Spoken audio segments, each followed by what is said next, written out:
بسم الله الرحمن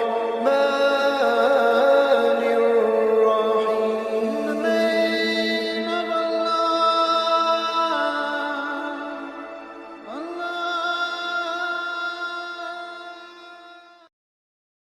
أعوذ بالله من الشيطان الرجيم. بسم الله الرحمن الرحيم. عبس وتولى أن جاءه الأعمى وما يدريك لعله يزكى أو يذكر فتنفعه الذكرى أما من استغنى فأنت له تصدى وما عليك ألا يزكى وأما من جاءك يسعى وهو يخشى فأنت عنه تلهى كلا إنها تذكرة فمن شاء ذكره في صحف مكرمة مرفوعة مطهرة بأيدي سفرة كرام بررة قتل الإنسان ما أكفره من أي شيء خلق من نطفة خلقه فقدر ثم السبيل يسر ثم أماته فأقبر ثم إذا شاء أنشر كلا لما يقض ما أمر فلينظر الإنسان إلى طعامه أنا صببنا الماء صبا ثم شققنا الأرض شقا فأنبتنا فيها حبا وعنبا وقضبا وزيتونا ونخلا وحدائق غلبا وفاكهة وأبا متاعا لكم ولأنعامكم فإذا جاءت الصاخة يوم يفر المرء من أخيه وأمه وأبيه وصاحبته وبنيه لكل امرئ منهم يومئذ شأن يغنيه وجوه يومئذ مسفرة ضاحكة مستبشرة ووجوه يومئذ عليها غبرة ترهقها قترة أولئك هم الكفرة الفجرة. صدق اللہ العظیم. سبحانک لا علم لنا الا ما علمتنا انک انت العلیم الحکیم. رب اشرح لی صدری ویسر لی امری واحلل عقدۃ من لسانی یفقہوا قولی. پناہ مانگتا ہوں میں اللہ تعالیٰ کی شیطان مردود سے. شروع کرتا ہوں میں اللہ کے نام سے جو بڑا مہربان نہایت رحم والا ہے. اس نے ترشروئی اختیار کی اور منہ موڑا اس بات سے کہ آیا ان کے پاس ایک نابینا، اور تجھے کیا خبر ہے شاید کہ وہ سنور جائے یا وہ نصیحت حاصل کرے اور نصیحت اسے نفع پہنچائے. جو شخص پرواہ نہیں کرتا پس تو اس کی فکر میں ہے اور نہیں ہے تجھ پر کوئی الزام اس بات کا کہ وہ نہ سنورے. اور جو شخص آپ کے پاس آیا دوڑتا ہوا اس حال میں کہ وہ ڈرتا بھی ہے پس آپ نے اس سے بے اعتنائی برتی. ہرگز نہیں. قرآن کریم ایک نصیحت ہے پس جو شخص چاہے اس سے نصیحت حاصل کرے. قرآن کریم ان صحیفوں میں سے ہے جو بہت بابرکت ہے، بہت بلند ہے، بہت صاف ستھرا اور پاکیزہ ہے. ایسے ہاتھوں میں ہے، ایسے لکھنے والوں کے ہاتھوں میں ہے جو بزرگ ہیں، نیکوکار اور پاکباز ہیں. انسان پر لعنت ہو کہ وہ کیسا ناشکرا ہے. کس چیز سے اسے اللہ نے پیدا کیا؟ نطفے سے پیدا کیا اسے، پھر اسے اندازے پر رکھا، پھر اس کے لیے راستے کو آسان کر دیا، پھر اسے موت دی اور پھر اسے قبر میں دفن کیا، پھر جب وہ چاہے گا اسے دوبارہ قبر سے نکالے گا؟ ہرگز نہیں پورا کیا اس شخص نے اس بات کو جس بات کا اسے حکم دیا تھا اللہ پاک نے۔ بس انسان دیکھے اپنے کھانے کی طرف، ہم نے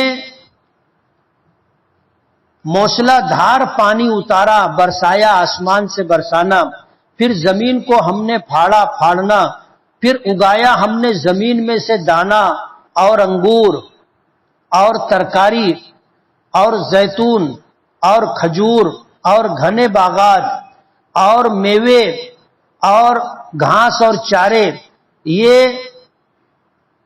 نفع پہنچانے والے ہیں تمہارے لیے اور تمہارے جانوروں کے لیے۔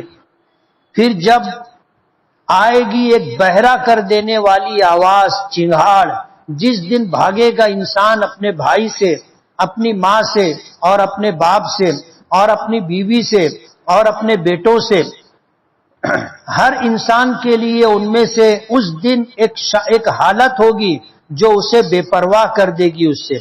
کچھ چہرے ایسے ہوں گے اس دن جو روشن ہوں گے، چمکدار، ہنستے ہوئے ہوں گے، حشاش بشاش ہوں گے، اور کچھ چہرے اس دن ایسے ہوں گے کہ ان پر گرد و غبار ہوگا اور ان کے چہرے پر سیاہی چھائی ہوئی ہوگی۔ یہی وہ لوگ ہوں گے جو انکار کرنے والے اور بدکار لوگ تھے۔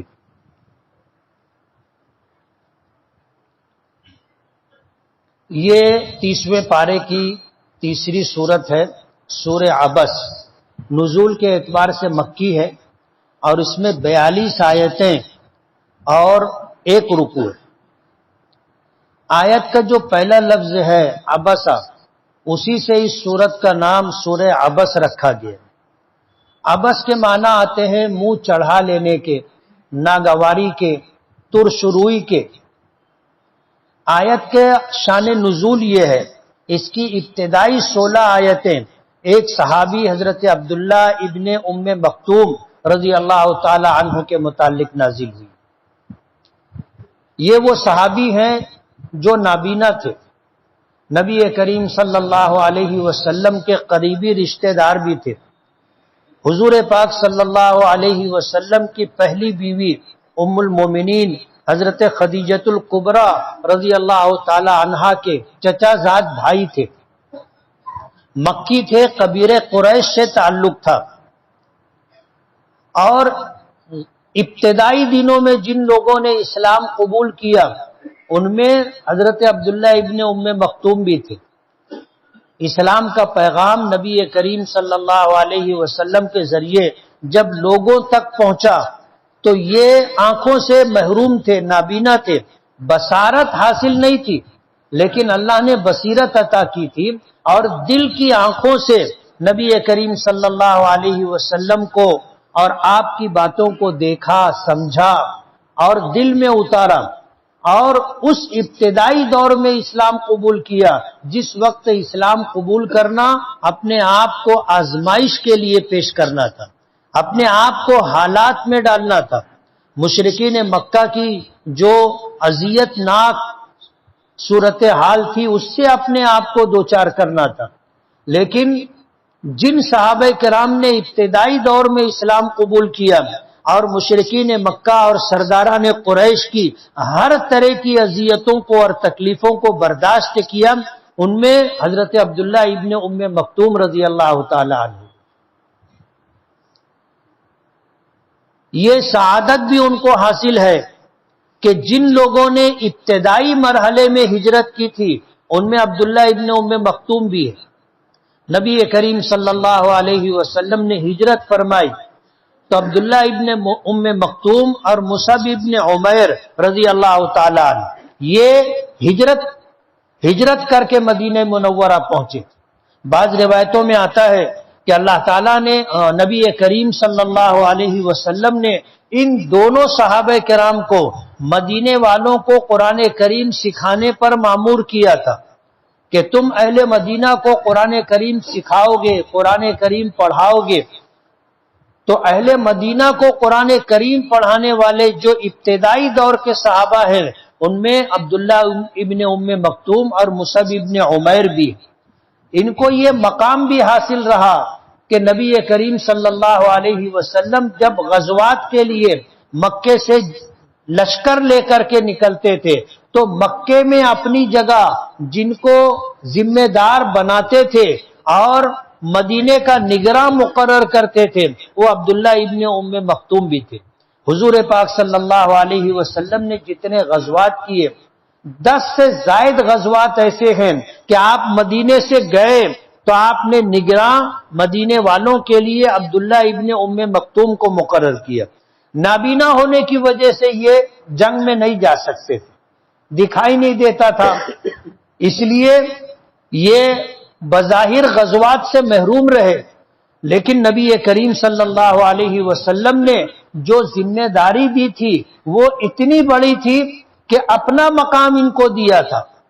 مدینے کے ذمہ دار، مدینے کے نگراں، لوگوں کے حاکم نبی کریم صلی اللہ علیہ وسلم تھے۔ آپ غزوات میں جاتے تھے تو عبداللہ ابن ام مکتوم کو اپنا نائب بنا کر کے جاتے تھے۔ یہ معمولی بات نہیں۔ حضور پاک صلی اللہ علیہ وسلم کی مؤذنین میں جہاں حضرت بلال ابن رباح رضی اللہ تعالی عنہ کا نام آتا ہے وہیں عبداللہ ابن ام مکتوم بھی تھے۔ جب حضور پاک صلی اللہ علیہ وسلم مدینے میں آپ کو نگراں مقرر کر کے چلے جاتے تھے تو یہ مسلمانوں کو نماز بھی پڑھایا کرتے تھے، یعنی حضور کے مصلی پر مسجد نبوی میں کھڑے ہونے کا شرف اور فضیلت بھی عبداللہ ابن ام مکتوم کو حاصل ہے۔ تو یہ کوئی معمولی صحابی نہیں تھے، اللہ نے بہت بلند مقام عطا کیا تھا، اور مکے میں ابتدائی دور میں اسلام قبول کرنے والے صحابی حضور کے قبیلے قریش سے تعلق ہے، مکے کے ہونے کی وجہ سے مکی ہیں، اور حضرت خدیجۃ الکبریٰ رضی اللہ تعالی عنہا کے چچا زاد بھائی ہیں۔ اس اعتبار سے حضور کے نسبتی برادر تھے، جس کو ہم لوگ سالہ کہتے، برادر نسبتی تھے، قریبی رشتہ دار تھے۔ اس سورت کا شان نزول یہ ہے کہ ایک مرتبہ نبی کریم صلی اللہ علیہ وسلم مکے کے سرداروں کو سمجھا رہے تھے۔ بڑے بڑے جو سردار تھے، عتبہ ہے، ربیعہ ہے، اور اس طرح کے جو لوگ تھے، وہ حضور پاک صلی اللہ علیہ وسلم کے پاس بیٹھے ہوئے تھے، اور اللہ کے رسول صلی اللہ علیہ وسلم انہیں دین اسلام کی بنیادی باتیں بتا رہے تھے، سمجھا رہے تھے، اور وہ لوگ توجہ سے سن بھی رہے تھے۔ اور حضور کی منشا اور چاہت یہ تھی کہ اگر مشرکین مکہ یہ سرداران قریش ایمان قبول کر لیں گے تو میرے جو صحابہ ایمان قبول کر چکے ہیں اور ان پر جو اذیت اور تکلیف مکے والے ڈال رہے ہیں، ان کے اس اسلام قبول کر لینے کی وجہ سے اس مصیبت اور تکلیف و پریشانی سے نجات مل جائے گی، مجھے بھی اور ایمان قبول کرنے والے میرے صحابہ اور میرے ساتھیوں کو بھی۔ گفتگو ہو رہی تھی، عبداللہ ابن ام مکتوم کسی کے سہارے سے آ گئے۔ یہ نابینا تھے، ظاہر بات ہے مجلس میں کون بیٹھا ہوا ہے انہیں دکھائی نہیں دے رہا تھا، حضور بیٹھے ہوئے ہیں اس بات کی اطلاع ان کو تھی۔ اللہ کے رسول صلی اللہ علیہ وسلم کی مجلس میں آئے اور آ کر جب حضور سے مخاطب ہوئے تو حضور خاموش ہو گئے اور عبداللہ ابن مکتوم کی طرف متوجہ ہوئے، اس لیے کہ دوران گفتگو وہ آ گئے تھے۔ عبداللہ ابن ام مکتوم نے قرآن کریم کی ایک آیت کا معنی و مفہوم سمجھنا چاہا اور تذکرہ کیا۔ حضور کو یہ بات ناگوار گزری، اور ناگوار اس لیے گزری کہ یہ مشرکین مکہ اور سرداران قریش ملتے نہیں تھے کہ ان کو سمجھایا جائے۔ آج اتفاق تھا کہ وہ حضور کے ساتھ مجلس میں بیٹھے ہوئے تھے اور حضور کی باتیں توجہ سے سن رہے تھے، اور یہ بہت اہم موقع، بہت اہم مجلس تھی۔ اس میں عبداللہ ابن ام مکتوم نے آ کر کے بیچ میں گفتگو شروع کی تو حضور کو ناگوار گزرا. ابس اللہ پاک فرماتے ہیں کہ میرے محبوب آپ نے ترشروئی اختیار کی اور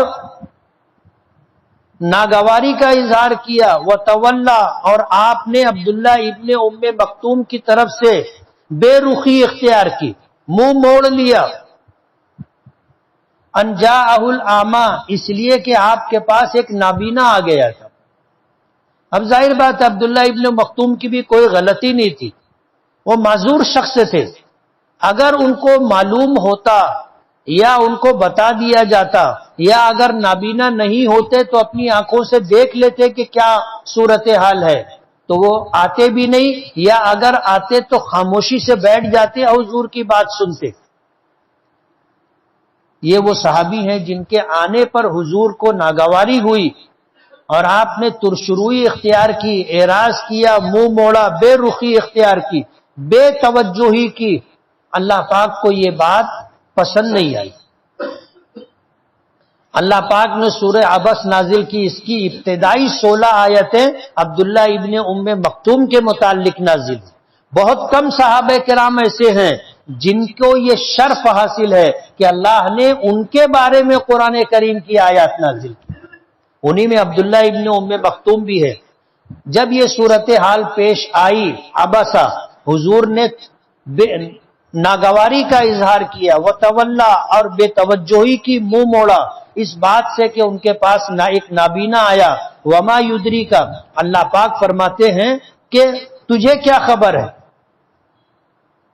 شاید جس آیت کا معنی و مفہوم وہ پوچھ رہا تھا تم بتا دیتے تو وہ سنور جاتا, یعنی وہ اسے مان لیتا, قبول کر لیتا, عمل کرنا شروع کر دیتا تو وہ سنور جاتا. او یذکرو یا وہ نصیحت حاصل کرتا اور نصیحت اسے نفع دیتی. ایک طرف تو یہ ہو گئے. اما من استغنا اور جو شخص آپ کی پرواہ نہیں کرتا, آپ کی باتوں کو سنتا نہیں ہے, آپ سے بے رخی اور بے توجہی اختیار کرتا ہے, تو آپ اس کی فکر میں پڑے ہیں. فانت لہ تصدی آپ اس کے لیے فکر کرتے. یہ مشرکین مکہ کے متعلق. وما علیک الا یزکا حالانکہ آپ کی ذمہ داری نہیں ہے, آپ پر الزام نہیں ہے اور آپ اس بات کے جواب دے نہیں ہے کہ وہ کیوں نہیں سنورا. اس نے اپنے آپ کو ایمان قبول کر کے اچھے اعمال کر کے کیوں نہیں بنایا اور سنوارا. اگر جن لوگ مشرکین مکہ نے نصیحت قبول نہیں کی, ناراضگی اختیار کی اور اپنے آپ کو ایمان قبول کر کے اچھے اعمال کر کے سنوارا نہیں, تو آپ پر کوئی الزام نہیں ہے کہ انہوں نے ایسا کیوں کیا, اس لیے کہ آپ کی ذمہ داری صرف پہنچا دینا ہے. آپ نبی ہیں, رسول ہیں, آپ کی ذمہ داری دعوت و تبلیغ ہے. قبول کرنا نہ کرنا سامنے والوں کی مرضی ہے اور اختیار کی بات ہے. وہ قبول کریں گے ان کو فائدہ ہوگا, نہیں قبول کریں گے آپ پر کوئی الزام نہیں ہے. اس لیے کہ ہدایت دینا اور نہ دینا اللہ کے قبضے قدرت میں. پیچھے واقعہ میں نے سنایا کہ حضور کے چچا ابو طالب نے ایمان قبول نہیں کیا اور انکار پر ان کا انتقال ہوا. حضور بہت غمگین ہوئے اور حضور کی اس حالت کو دیکھ کر جو بھی صورتحال ہوگی اللہ بہتر جانتا ہے. قرآن کریم کی آیت اللہ نے نازل کی, انک لا تہدی من احببت ولکن اللہ یہدی من یشاء, کہ آپ جس کو چاہیں اس کو ہدایت دے دیں, یہ آپ کے اختیار کی بات نہیں. اللہ جسے چاہے گا اسے ہدایت دے گا.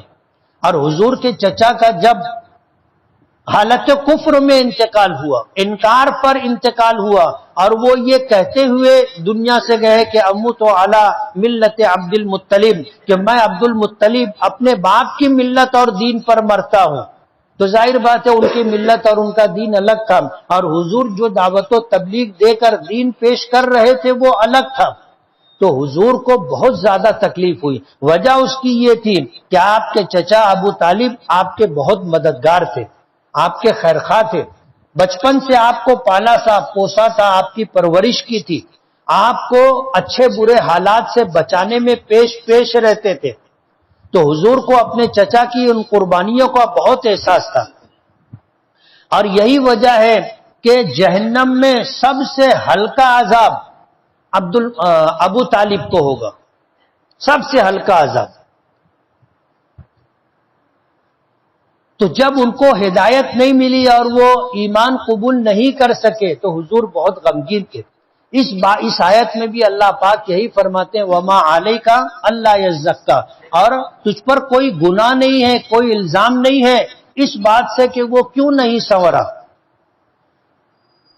واما من جاءک یسعی، اور بہرحال جو شخص آپ کے پاس دوڑتا ہوا آیا یعنی لپک کر کے آیا، وہو یخشی، اور وہ اللہ سے ڈر بھی رہا ہے، اس کے دل میں اللہ کا خوف ہے، وانت عنہ تلہا، پس آپ اس سے تغافل برتتے ہیں، بے اعتنائی، بے رخی اختیار کرتے ہیں.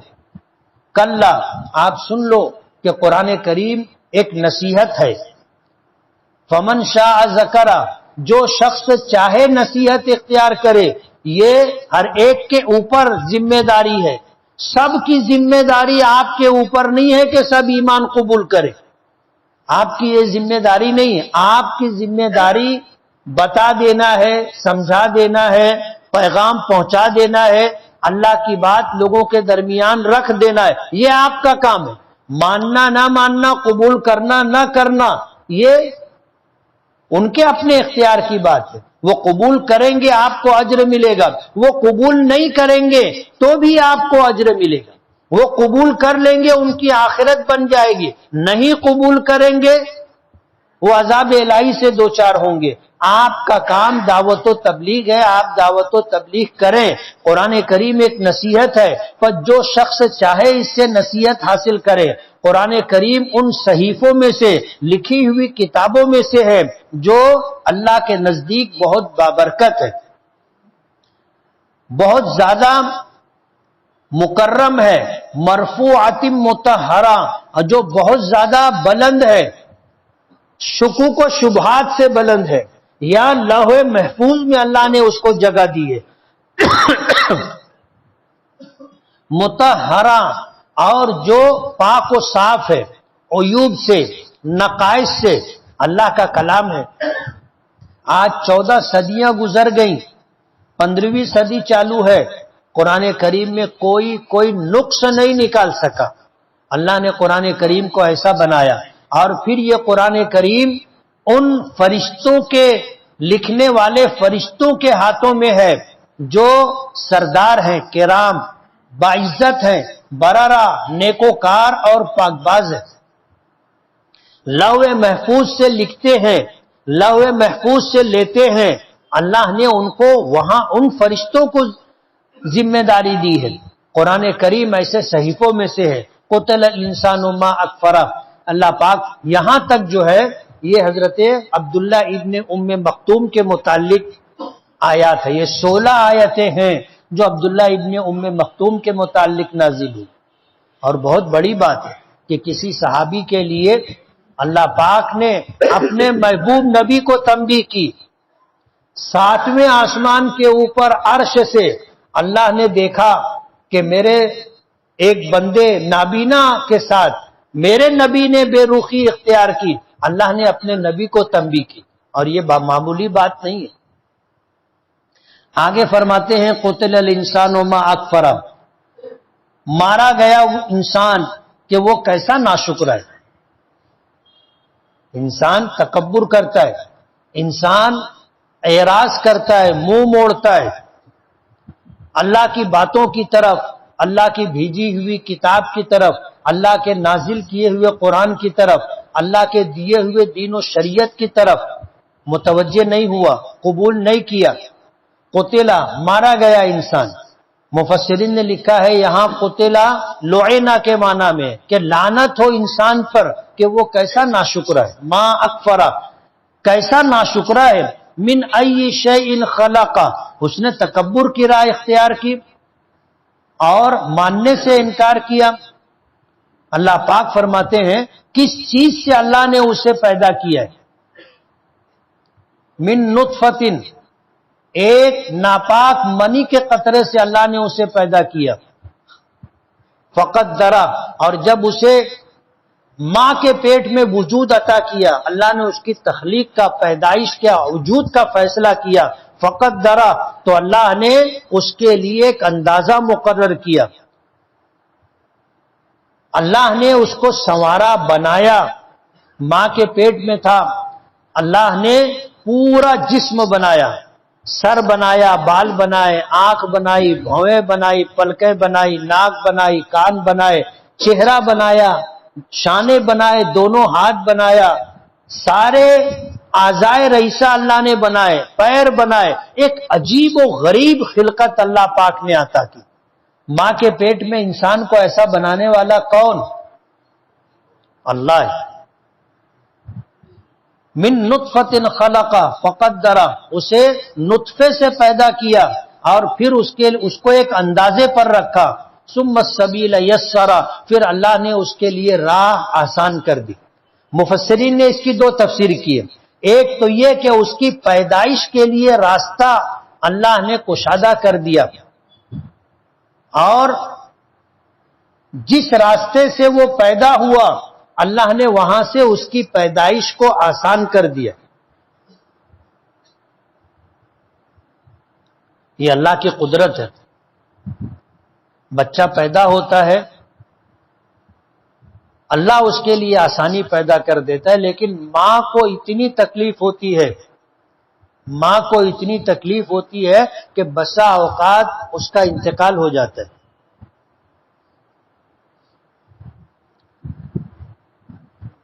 طبی اعتبار سے، میڈیکل کی لائن سے اس تکلیف کی شدت کو بیان نہیں کیا جا سکتا، الفاظ نہیں ہے. میں نے کئی ڈاکٹروں سے پوچھا کہ سب سے زیادہ تکلیف دہ بیماری یا حالت کون سی ہے، نہیں بتا سکے. انہوں نے یہ تو بتایا کہ بچے کی پیدائش، یہ تو بتایا کہ ہارٹ اٹیک، لیکن تکلیف کتنی ہوتی ہے ان کے پاس بھی الفاظ نہیں تھے. بس یہی کہا کہ یہ اتنا شدید درد ہوتا ہے اور یہ مرحلہ اتنا تکلیف دہ ہوتا ہے کہ بسا اوقات دم اکھڑ جاتا ہے، سانس رک جاتی ہے، آدمی انتقال کر جاتا ہے. ایک ڈاکٹر مجھ سے کہنے لگے کہ ماضی میں عذاب دینے کا ایک ایسا طریقہ تھا کہ ایک خانہ ہوتا تھا اور اس میں میخیں چاروں طرف سے ہوتی تھی، اور آدمی کو اس میں کھڑا کر کے دونوں طرف سے اس طرح کر کے اس کو ٹائٹ کرنا شروع کر دیتے تھے، تو سر سے لے کے پیر تک اس میں ایسے میخیں گھستی تھی. تو کتنی تکلیف ہوگی. بچے کی پیدائش کے موقع پر ماں کو ایسی تکلیف ہوتی. ایک ڈاکٹر کہنے لگے کہ جیسے کسی آدمی کو شکنجے میں کسا جاتا ہے یا سیگڑا ہوتا ہے، سیگڑے کے اندر اگر پورا جسم ڈال کر ٹائٹ کیا جائے تو کیا حالت ہوگی اس کی. ایک ڈاکٹر صاحب کہنے لگے کہ کسی کے دل کو اگر پوری طاقت کے ساتھ آدمی اس طرح پکڑ لے تو اس کی تکلیف کی شدت کیا ہوگی. ہر ایک کا اپنا انداز ہے، لیکن صحیح معنوں میں اس تکلیف کی شدت کو بیان کرنے کے لیے الفاظ نہیں. اسی لیے ایک صحابی تھے، نبی کریم صلی اللہ علیہ وسلم سے پوچھا کہ کس کا حق زیادہ ہے، ماں کا یا باپ کا؟ تو فرمایا ماں کا. پوچھا پھر کس کا؟ فرمایا کہ ماں کا. پھر پوچھا کس کا؟ فرمایا ماں کا. پھر پوچھا کس کا؟ تو فرمایا باپ کا. اسی لیے ماں کا حق باپ کے مقابلے میں 3 گنا زیادہ ہے. اور یہی وجہ ہے کہ اللہ نے ماں کو یہ مقام دیا ہے کہ اس کے قدموں کے نیچے جنت ہے. الجنت تحت اقدام الامہات، ماؤں کے قدموں کے نیچے اللہ نے جنت کو رکھا ہے.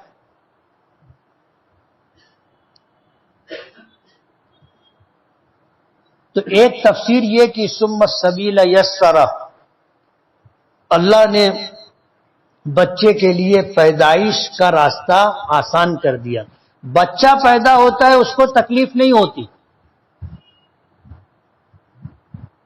بچہ پیدا ہوتا ہے اس کو تکلیف نہیں ہوتی، تو اس کی جان ہی اتنی تھی، اگر اس کو تکلیف ہوتی تو بچہ پیدا ہوتے ہی مر جاتا، پیدا ہوتے ہوتے مر جاتا۔ لیکن اللہ نے کیا اس کی قدرت ہے، ثم السبیل یسرا، اللہ نے راستہ اس کے لیے آسان کر دیا۔ بچہ پیدا ہوتا ہے، بچے کو تکلیف نہیں ہوتی، ماں کو اتنی تکلیف ہوتی ہے کہ بسا اوقات اس کا دم اکھڑ جاتا ہے۔ ایک صحابی کہنے لگے کہ ماں کا حق کس طرح ادا ہوگا؟ اگر ماں کو میں اپنی پیٹھ پر لاد کر کے اپنے گھر سے مکہ مکرمہ پیدل جاؤں اور پورا حج پیٹھ پر لاد کر کے میں مینا، عرفات، مزدلفہ، مینا، یہ 5 دن ماں کو اپنی پیٹھ پر لاد کر کے سب طرف لے آؤں، ماں کا حق ادا ہو جائے گا؟ فرمایا نہیں۔ اور جو بات حضور نے فرمائی وہ میں بتانا چاہتا ہوں۔ حضور نے فرمایا کہ تیری پیدائش کے وقت درد کی شدت سے جو پہلی آہ تیری ماں کے منہ سے نکلی تھی اس کا حق بھی ادا نہیں ہوگا۔ لیکن یہ اللہ کی قدرت ہے کہ بچہ پیدا ہوتا ہے، اللہ نے اس کی پیدائش کو بچے کے لیے آسان کر دیا۔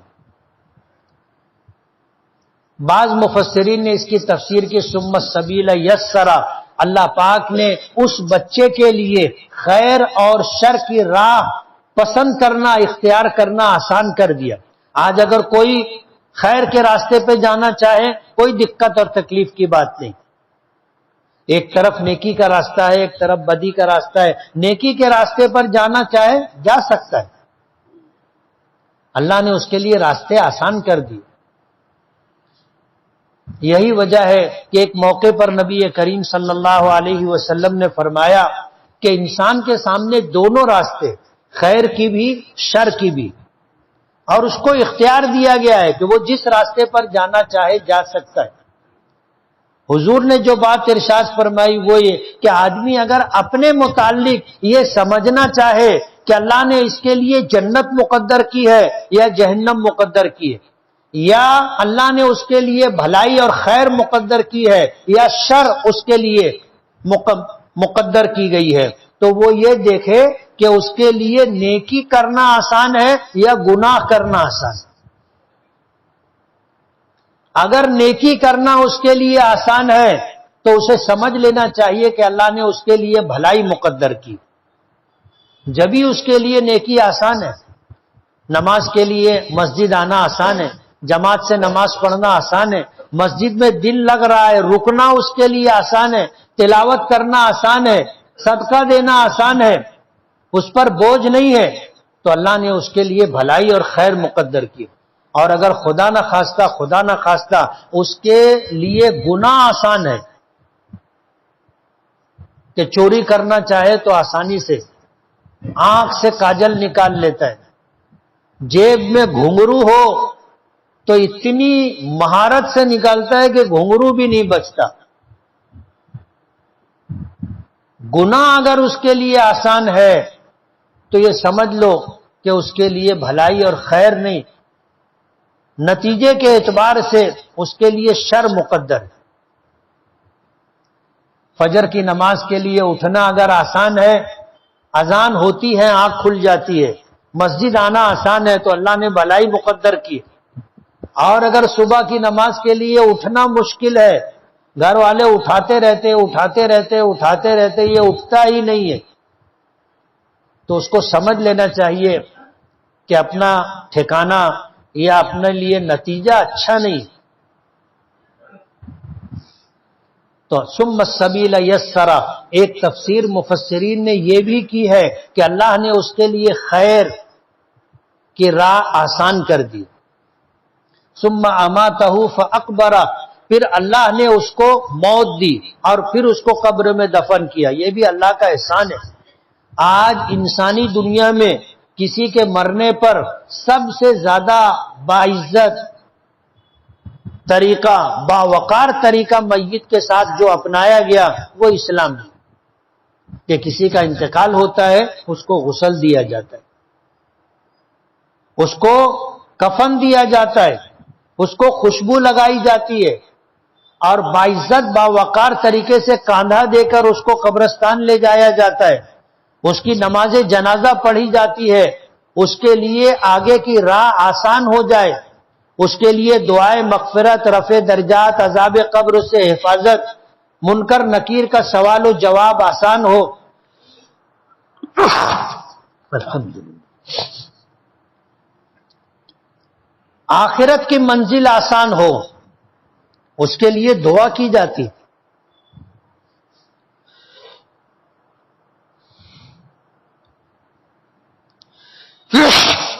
الحمدللہ،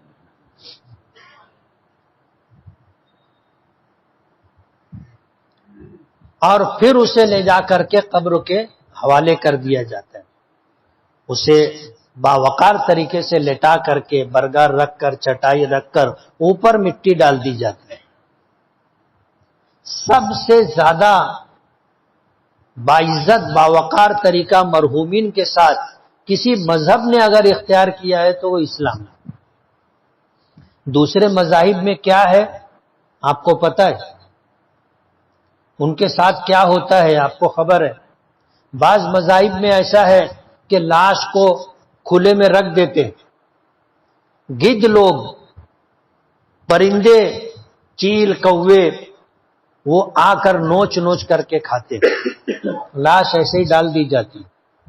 کچھ لوگ ایسے ہوتے ہیں کہ پھر لے جاتے ہیں اور اپنے ہاتھوں سے اس کو جلا ڈالتے۔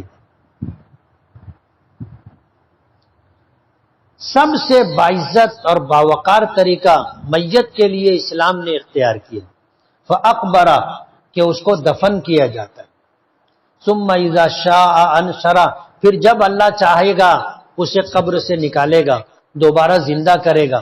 کَلَّا لَمَّا يَقْضِ مَا أَمَرَ،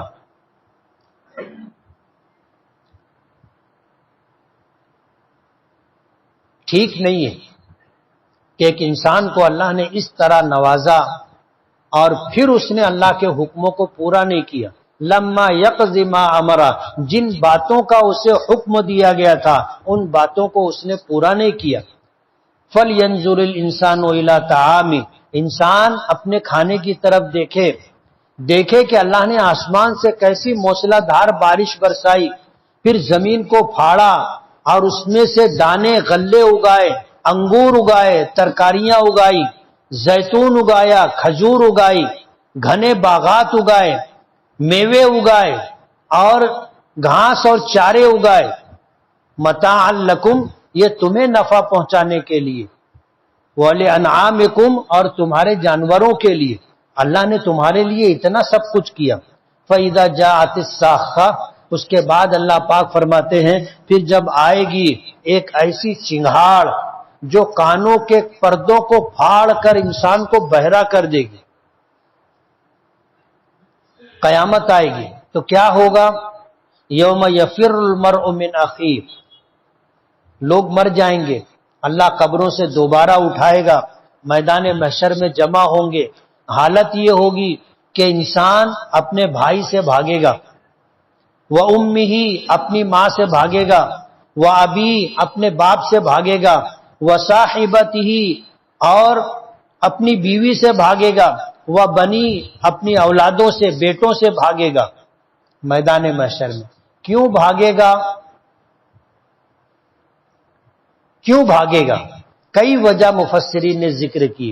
ایک تو یہ کہ اس دن انسان کی حالت اتنی خراب ہوگی کہ انسان یہ چاہے گا اس حالت میں مجھے میری ماں، میرا باپ، میرا بھائی، میری بیوی، میری اولاد نہ دیکھے مجھے۔ اتنی بری حالت ہوگی میدان محشر میں۔ قبروں سے اٹھیں گے تو سب جردن مردن ہوں گے، جیسے پیدا ہوئے تھے اس حالت میں اٹھیں گے، غیر مختون، ننگے، جسم پر کپڑا نام کی ایک چندی بھی نہیں ہوگی۔ تو انسان ان لوگوں سے جو اس کو جانتے پہچانتے ہیں ان سے اپنے آپ کو دور رکھے گا، بھاگے گا۔ تاکہ اس حالت میں مجھے میرے لوگ نہ دیکھیں۔ مفسرین نے ایک تفسیر یہ کی، اور دوسری تفسیر یہ کی ہے کہ اس دن انسان اس لیے اپنوں سے دوری اختیار کرے گا کہ کوئی نیکی نہ مانگ لے، دنیا میں اپنے احسانات یاد دلا کر کہ تو میرا بھائی ہے، تو میرا بیٹا ہے، تو میرا شوہر ہے، تو میری بیوی ہے، تو میری اولاد ہے، یہ رشتے بتا کر کے کہیں کوئی نیکی نہ مانگے کہ میں نے تیرے ساتھ بہت بھلائی کی تھی دنیا میں، آج تو میری مدد کر۔ اور آدمی خود نفسی نفسی میں مبتلا ہوگا، دوسرے کی کیا مدد کرے گا؟ اس لیے اپنے جان پہچان کے لوگوں سے لوگ بھاگیں گے۔ لِكُلِّ امْرِئٍ مِّنْهُمْ يَوْمَئِذٍ شَأْنٌ يُغْنِيهِ، اللہ پاک فرماتے ہیں کہ اس دن ہر انسان کی ایسی عجیب حالت ہوگی کہ وہ سب سے بے نیاز ہو جائے گا، کسی کی پرواہ نہیں ہوگی، اس کو اپنی فکر پڑی ہو، میرا کیا ہوگا، میرا کیا ہوگا۔ اللہ پاک فرماتے ہیں وجوہ یومئذ مسفرہ، اس دن میدان محشر میں کچھ چہرے روشن اور چمکدار ہوں گے۔ یہ ایمان والے ہوں گے جنہوں نے دنیا میں ایمان قبول کیا اور شریعت کے تقاضوں کو پورا کیا، اللہ کے احکامات اور اپنے نبی کی سنتوں کی اتباع اور پیروی کی، تکلیفیں اٹھا لی، آرام قربان کر دیا، اور اللہ کے مقابلے میں کسی کی پرواہ نہیں کی۔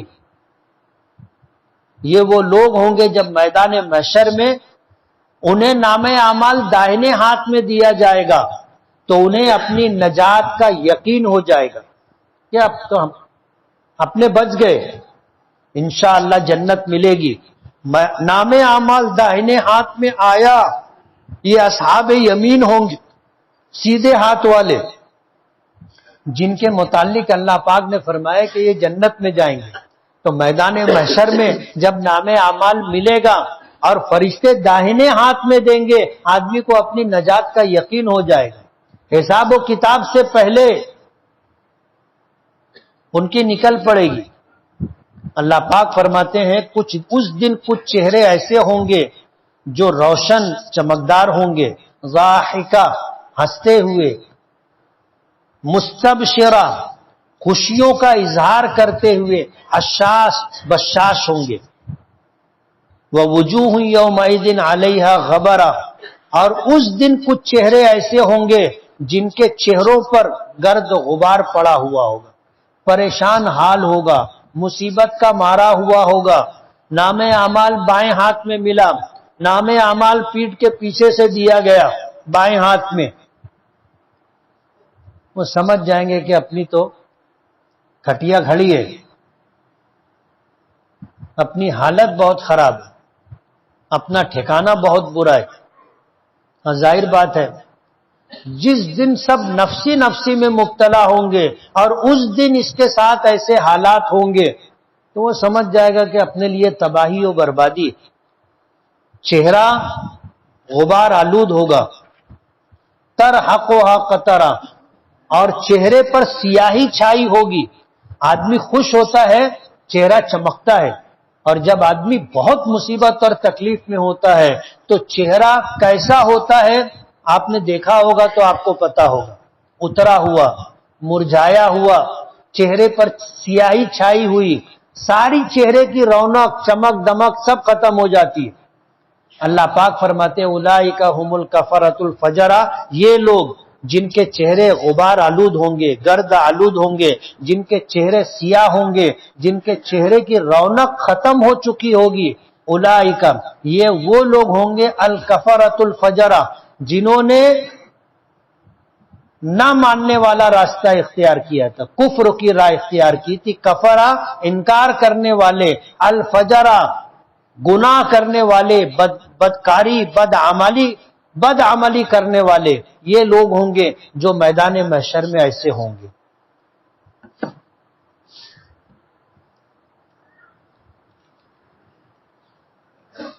میرے ایک دوست نے کہا ہے کہ اگر کوئی شخص کوئی غلط بات کہہ رہا ہو تو اسے وہیں پر ٹوکنا چاہیے، خواہ وہ استاد ہی کیوں نہ ہو۔ لیکن میں نے ایک جگہ پڑھا ہے کہ اگر استاذ کوئی غلط بات کہے تو استاذ کے ادب میں وہ بات بھی سن لینی چاہیے۔ مسئلہ ایسا ہے، یہ ضروری نہیں ہے کہ بر وقت ٹوکا جائے، اسی وقت ٹوکا جائے۔ نبی کریم صلی اللہ علیہ وسلم نے حکمت، قرآن کریم میں اللہ پاک نے فرمایا کہ حکمت اور مصلحت کا راستہ سمجھانے بجھانے میں اختیار کرنا چاہیے۔ وَمَنْ أَحْسَنُ قَوْلًا مِّمَّنْ دَعَا إِلَى اللَّهِ، اس سے اچھی بات کس کی ہو سکتی ہے جو اللہ کی طرف، اللہ کے دین کی طرف، بھلائی کی طرف بلائے۔ اور میدان محشر میں اللہ پاک اپنے بندوں کے بھی ساتھ ایسا معاملہ کریں گے کہ سب کے سامنے ان کے عیوب ظاہر ہوں، ان کی کوتاہی سامنے آئے، ایسا نہیں کریں گے۔ بلائیں گے اور پھر پردہ ڈالیں گے اور پھر اس کو بولیں گے تو نماز نہیں پڑھتا تھا، تو روزے نہیں رکھتا تھا، تو دنیا میں یہ غلط کام کرتا تھا۔ اللہ وہاں بھی ستاری کا معاملہ فرمائیں گے۔ تو ٹوکنے میں اب یہ فیصلہ کرنا ہمیں ہے کہ ہمارے لیے بہتر کیا ہے، اسی وقت تو ٹوک دینا بہتر ہے یا غلطی اور عیب ایسا ہے کہ اس کو حکمت اور مصلحت کے ساتھ بعد میں سمجھایا جا سکتا ہے۔ یہ فیصلہ اس بات کو دیکھ کر کیا جائے گا جو بات کہی جا رہی ہے، جو کام کیا جا رہا ہے۔ جیسے نماز ہو رہی ہے، امام صاحب سے غلطی ہو گئی تو لقمہ دینا ہے، لقمہ دینا ہے، جیسے تراویح میں دیا جاتا ہے۔ یہ کوئی بے عزتی کی بات نہیں۔ بسا اوقات ایسا ہوتا ہے کہ اگر لقمہ نہیں دیا گیا اور امام صاحب نے اسی طرح غلطی کے ساتھ پڑھ لیا تو نماز فاسد ہو جائے گی۔ تو برملا ٹوکنا ضروری ہے، بر وقت بتانا ضروری ہے۔ اور کبھی ایسا ہوتا ہے کہ آدمی اگر کوئی کام کیا تو وہ چیز اچھی تو نہیں ہے، ایک عیب کی بات ہے، کوتاہی کی بات ہے، لیکن اگر فوراً ٹوک دیں گے تو آدمی مانے گا نہیں۔ بعض لوگ ہوتے ہیں کہ ان کو ٹوکا گیا تو وہ پلٹ کے جواب دیتے نا، چل اپنا کام کر، بڑا آیا سمجھانے والا۔ آدمی مانتا نہیں ہے۔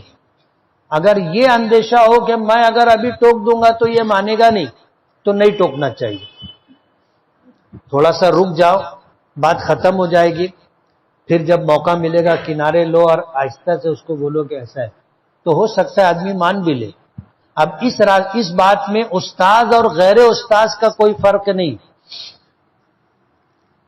دو سگی بہنوں کا ایک ہی شوہر ہو سکتا ہے کیا؟ ایک وقت میں دو سگی بہنوں کو نکاح میں جمع کرنا حرام ہے۔ جس سے پہلے نکاح ہوگا وہ بیوی، اور جس سے دوسرا نکاح ہوگا وہ نکاح میں نہیں آئے گی، وہ بیوی نہیں ہے۔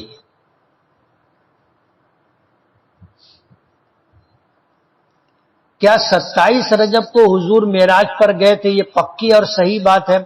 کیا اس دن روزہ رکھنا جائز ہے اور رکھ لیے تو گناہ نہیں ہوگا؟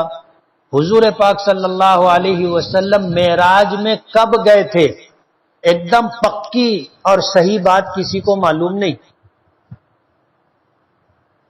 اس لیے حضور کی معراج کے متعلق الگ الگ تاریخیں ملتی ہیں، الگ الگ مہینے بتائے جاتے ہیں۔ آپ معراج میں گئے تھے یہ پکی بات ہے، لیکن کب گئے تھے یہ پکی بات ملتی نہیں۔ قرآن کریم پر پین رکھنا کیسا ہے؟ اگر ہم اس لیے رکھ رہے ہیں کہ قرآن کریم کا احترام مقصود ہے، بار بار ورق اڑتا ہے، ادھر ادھر ہوتا ہے، تو ہم نے کوئی وزن رکھ دیا، اس لیے پین رکھ دیا تاکہ قرآن کریم کے اوراق بے ترتیب نہ ہو، تو یہ تو احترام کی بات ہے، رکھ سکتے۔ لیکن ایسی کوئی چیز رکھنا جس سے قرآن کریم کی بے حرمتی ہوتی ہو، اس کی اجازت نہیں۔ مفتی سلمان ازہری صاحب نے اپنی قوم کو سمجھانے کے لیے شعر پڑھا تھا تو ان کو حراست میں لے لیا گیا، اور وہی دوسرا ہندو آدمی جو کھلم کھلا مسلمانوں کے خلاف بولتا ہے تو اس کو حراست میں کیوں نہیں لیا جاتا؟ مجھے وجہ بتائیے۔ ظاہر ہے کہ یہ تعصب پر مبنی ہے، اور ان لوگوں کی طرف سے اسلام اور مسلمانوں کے خلاف جو کچھ کہا جاتا ہے وہ بہت زیادہ ہے، لیکن سرکار کارروائی نہیں کرتی۔ یہ منہ دیکھا کام ہے کہ اپنا آدمی اگر غلط کر رہا ہے تو اس کے 100 گنا معاف، لیکن کوئی دوسرا اور پرایا اگر کوئی بات کہے تو اس کے خلاف کارروائی ہو رہی ہے۔ آج ہندوستان میں یہی ہو رہا ہے، اور یہ ظلم ہے، اور ظلم کی زندگی زیادہ نہیں ہوتی۔ ظلم کے ساتھ کسی کا اقتدار، کسی کی حکومت اللہ زیادہ دن نہیں چلنے دیتا۔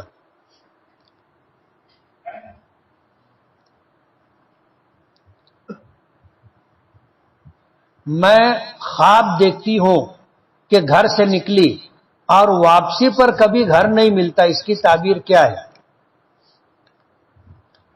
دین کے تعلق سے علم حاصل کیا جائے۔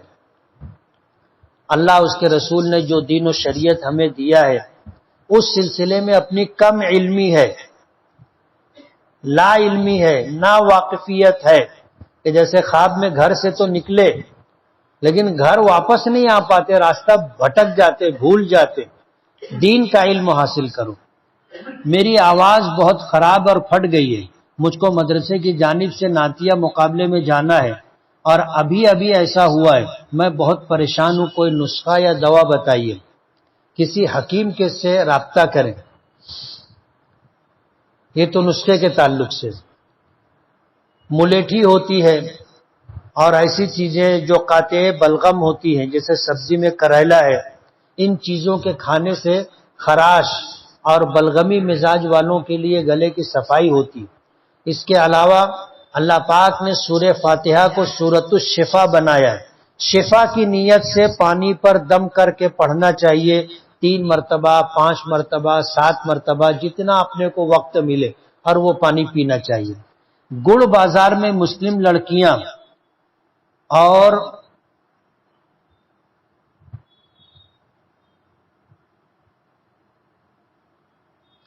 عورتیں غیر مسلم مرد کے پاس جاتی ہیں اپنے مسائل حل کے لیے، اس پر آواز اٹھائی جائے۔ معلومات لے لیتے ہیں، کریں آواز اٹھائیں گے انشاءاللہ۔ نماز میں اکثر ٹوپی گر جاتی ہے، تو ٹوپی اٹھا کر دوبارہ پہن سکتے ہیں کیا؟ پہن سکتے ہیں۔ ٹوپی 2 طرح کی ہوتی ہے، ایک ٹوپی وہ ہوتی ہے جو ایک ہاتھ سے پہنی جا سکتی، تو وہ پہن سکتے ہیں، اور ایک ٹوپی وہ ہوتی ہے جو ایک ہاتھ سے نہیں پہن سکتے، وہ ٹوپی نہیں پہنیں گے۔ کسی عمل کے لیے اگر نماز میں دونوں ہاتھ استعمال کیے گئے تو فقہا نے لکھا ہے کہ یہ عمل کثیر ہے، اس سے نماز فاسد ہو جائے گی۔ بد نگاہی سے بچنے کا کوئی وظیفہ سورہ اخلاص 25 مرتبہ پڑھ کر اپنے سینے پر دم کرنا چاہیے، اور یہ سمجھنا چاہیے کہ یہ گناہ بے لذت ہے۔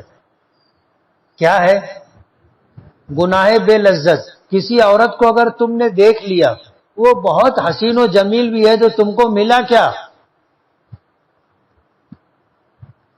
الٹی جو ہے صورتحال یہ ہے کہ اگر دل تک معاملہ پہنچ گیا تو رات کی نیند اڑ جائے گی، صبح اٹھو گے تو آنکھ لال رہے گی اور چہرے پر سیاہی چھائی ہوگی۔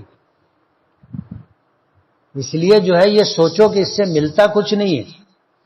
بوائلر مرغی کا گوشت کھانا جائز ہے یا نہیں؟ جائز ہے۔ میں نے ایک کتاب میں پڑھا کہ بوائلر مرغی کا گوشت کھانا جائز نہیں ہے، حرام ہے، غلط بات ہے۔ ذہن تیز کیسے ہوگا؟ کچھ وظیفہ بتائیں۔ استغفار اور درود پاک پڑھنا چاہیے۔ کیا یتیم خانے کے بچوں کو 2 وقت کا کھانا کھلا کر فرض و روزے کا کفارہ ادا کیا جا سکتا ہے؟ اگر اپنے فرض و روزے کی قضا خود نہیں کر سکتے، بڑھاپے کی وجہ سے، بیماری کی وجہ سے، تو فدیہ دینا ہے، اور فدیہ یہ ہے 1 روزے کا کہ کسی مسکین کو 2 وقت پیٹ بھر کھانا کھلایا جائے۔ تو یتیم خانے میں جو یتیم مسکین بچے ہوتے ہیں، اگر ان کو ہم فدیے کے طور پر 2 وقت کھانا کھلا دے تو درست ہوگا۔ ہمارے مدرسے میں نماز کی عملی مشق کے لیے بطور امتحان صرف 1 رکعت نیت کے ساتھ پڑھائی جاتی ہے، تو کیا ایسا کرنا درست ہے؟ اور کیا بعد میں ایک رکعت اور قضا کرنی ہوگی؟ مدرسے والوں ذمہ داروں کو چاہیے کہ 2 رکعت پڑھوائیں، 1 رکعت کوئی نماز نہیں ہے۔ اور حضور پاک صلی اللہ علیہ وسلم نے 1 رکعت پڑھنے سے منع کیا ہے۔ حدیث پاک میں آتا ہے نہا رسول اللہ صلی اللہ علیہ وسلم عن البطیرہ۔ شارحین نے لکھا ہے کہ اس سے مراد 1 رکعت نماز ہے۔ امام اعظم ابو حنیفہ رحمۃ اللہ علیہ کے یہاں اس سے منع کیا گیا ہے، اس لیے جس مدرسے میں 1 رکعت پڑھوائی جاتی ہے وہ یہ عمل بند کریں، 2 رکعت نماز پڑھوائیں۔ عذر شرعی میں بطور امتحان 1 رکعت پڑھائی جائے تو کیا ایسا کرنا درست ہے؟ عذر شرعی میں تو 1 رکعت بھی نہیں پڑھا سکتے نا۔ رمضان کی آمد ہے، صاحب نصاب لوگ زکوٰۃ ادا کرتے ہیں، زکوٰۃ میں نقد روپیے کے علاوہ کچھ اشیاء بھی دیتے، جیسے کپڑا ہے، کھجور ہے، گیہوں ہے، چاول ہے، دال ہے، کھانے کے سامان کی کٹ ہے، تری کا مسالہ ہے۔ یہ سب چیزوں کی کوالٹی خراب ہوتی ہے جو دیتے ہیں، اور دکاندار بھی زکوٰۃ میں دینے کے نام پر ایسا ہی مال دیتا ہے، تو کیا زکوٰۃ دینے سے زکوٰۃ ادا ہو جائے گی؟ اور دکاندار کا ایسا کرنا درست ہے کیا؟ مری مرغی اللہ کے نام پہ نہیں دینا چاہیے، دینا ہو تو زندہ مرغی دو۔ اور جو زکوٰۃ کی نیت سے، صدقات کی نیت سے مال دیا جاتا ہے وہ پہلے اللہ کے ہاتھ میں جاتا ہے، یعنی ہم کسی بیوہ، یتیم، مسکین، غریب، مسافر کو جو مدد دیتے ہیں، علماء لکھتے ہیں حدیث پاک میں آتا ہے کہ پہلے وہ اللہ کے ہاتھ میں جاتا ہے اور اللہ کے ہاتھ سے اس مستحق اور غریب کے ہاتھ میں جاتا ہے۔ اب آپ سوچو تم دے رہے ہو تو کس کو دے رہے ہو؟ پہلے کس کے ہاتھ میں گیا؟ اللہ کے ہاتھ میں گیا۔ اللہ کو ایسی چیز دو گے تو کیسے قبول ہوگی؟ غلط بات ہے، ایسا نہیں کرنا چاہیے۔ ہمارے محلے کی مسجد کے امام صاحب جمعہ کے خطبے کے دوران خلفائے راشدین کے نام کے آگے رضی اللہ عنہ نہیں کہتے، ان کا یہ عمل کیسا ہے؟ کہنا ضروری نہیں ہے، یہ ایک دعائیہ جملہ ہے، کہیں تو اچھا ہے، نہ کہیں تو گنہگار نہیں۔ احتلام کی حالت میں مسجد میں جانا ہو گیا، قرآن مجید بھی پڑھا، بدقسمتی سے بعد میں معلوم ہوا، میں بہت خوف زدہ ہوں، کیا کروں؟ جان بوجھ کر کے اگر آپ نے نہیں کیا ہے تو آپ پر کوئی گناہ نہیں، پھر بھی آپ 2 رکعت صلاۃ التوبہ پڑھ کر کے اللہ سے معافی مانگو تاکہ دل کو اطمینان ہو جائے۔ راشن میں حکومت کی طرف سے جو گیہوں چاول دیا جا رہا ہے، دکاندار بلیک کرتا ہے، کیا وہ گیہوں چاول خرید سکتے ہیں؟ نہیں خرید سکتے۔ میرے گھر 13 سال کے بعد بیٹی کی ولادت ہوئی ہے، الحمدللہ زچہ اور بچہ دونوں اچھے ہیں، مگر میری بیوی مسلسل رو رہی ہے، اس کو بیٹے کی امید تھی، آپ اسے تسلی اور دلاسا دیں۔ سن رہی ہے کیا؟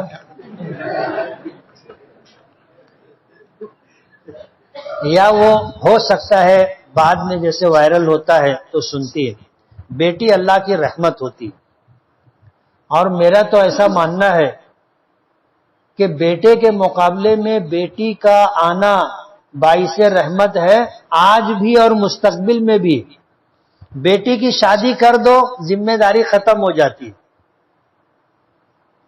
اب اس کے خرچے کی ذمہ داری، اس کی ضروریات اور تقاضے کا پورا کرنا، اس کے لیے گھر بنانا، یہ سب کون کرتا ہے؟ شوہر کرتا ہے، اور بیٹے کے لیے باپ کو کرنا پڑتا ہے۔ ایک بیٹا پیدا ہوا، 1 کھولی بنانی پڑے گی، 5 بیٹے پیدا ہوئے، 5 کھولی بنانی پڑے گی، اور گھر بنانا آسان نہیں ہے۔ عجیب بات ہے، بیٹی پیدا ہوتی ہے لوگ روتے ہیں، حالانکہ خوش ہونا چاہیے کہ میں ان خوش نصیب لوگوں میں سے ہوں، میں ایک ایسی ماں ہوں کہ مجھے مشابہت حضور کے خانوادے سے۔ اللہ کے رسول کو اللہ نے 4 بیٹیاں دی تھی۔ کتنی بیٹی دی تھی؟ 4 بیٹی دی تھی۔ میں تو حضور کے مشابہ ہوں، اللہ نے مجھے حضور کو بیٹی دی تھی جو اللہ کے محبوب تھے، اللہ نے ان کو بیٹی دی، اور جو بیٹے ہوئے 3 بیٹے، تینوں کا بچپن میں انتقال ہو گیا، یعنی آگے کی جو ذمہ داری تھی ان کے لیے بہو ڈھونڈ کے لانا، بڑا ولیمہ کرنا اور پھر گھر بنانا، یہ سب سے اللہ نے نجات دے دی۔ اور بیٹی پیدا ہوتی ہے تو بچے کی پیدائش کے لیے اللہ راہ آسان کر دیتے ہیں، فرشتوں کے پر بچہ باہر آتا ہے۔ حدیث پاک میں آتا ہے کہ جب یہ فرشتے اللہ کی بارگاہ میں واپس جاتے ہیں تو اللہ پاک فرشتوں سے پوچھتے ہیں کیا ہوا؟ جیسے ہم لوگ باہر کھڑے رہتے ہیں ہاسپٹل میں، آپریشن تھیٹر کے باہر، جیسے ہی آواز آئی آدمی ستاب ہوا، لڑکی ہے کہ لڑکا ہے؟ اللہ پاک کو سب معلوم ہے، لیکن پھر بھی فرشتوں سے پوچھتے ہیں کیا ہوا؟ تو فرشتے کہتے ہیں کہ اللہ ایک کمزور مخلوق پیدا ہوئی، یعنی ایک عورت سے بیٹی پیدا ہوئی ہے۔ تو اللہ پاک پوچھتے ہیں کہ پھر ماں کا، باپ کا، گھر والوں کا کیا تاثر رہا؟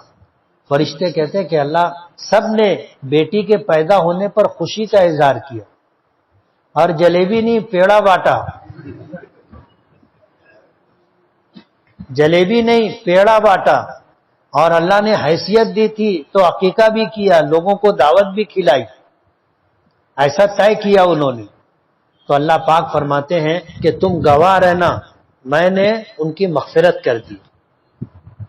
اور اگر فرشتے کہتے کہ اللہ جیسے ہی بیٹی ہوئی باپ بھی گالی دینے لگ گیا، ماں بھی رونے لگ گئی، بیٹی کی پیدائش پر انہوں نے ناراضگی کا اظہار کیا، اللہ پاک فرماتے ہیں تم گواہ رہنا، انہوں نے میری رحمت کو قبول کرنے سے انکار کیا۔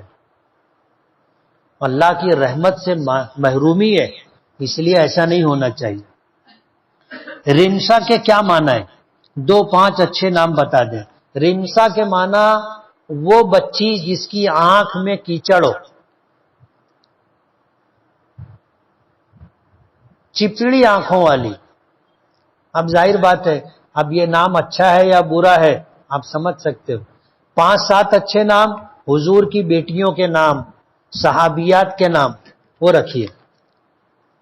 ایسا شخص نماز جنازہ پڑھا سکتا ہے کیا جو بات بات میں جھوٹ بولتا ہو، گالی دیتا ہو، جادو ٹونا گندا علم کرتا ہو، جبکہ 1 سے زائد مرتبہ نماز جنازہ پڑھا چکا ہے اور نہ عالم ہے نہ حافظ ہے؟ نماز کے لیے جیسے ہم فرض نمازوں میں کیسے شخص کا انتخاب کرتے، نماز جنازہ در حقیقت مرحوم میت کے لیے دعا ہے، ایسے شخصوں کو نماز جنازہ کے لیے آگے بڑھانا چاہیے جس کے متعلق ہمیں یہ گمان ہو کہ اللہ اس کی دعا قبول کر لے گا، ایسے شخصوں کو امام بنانا۔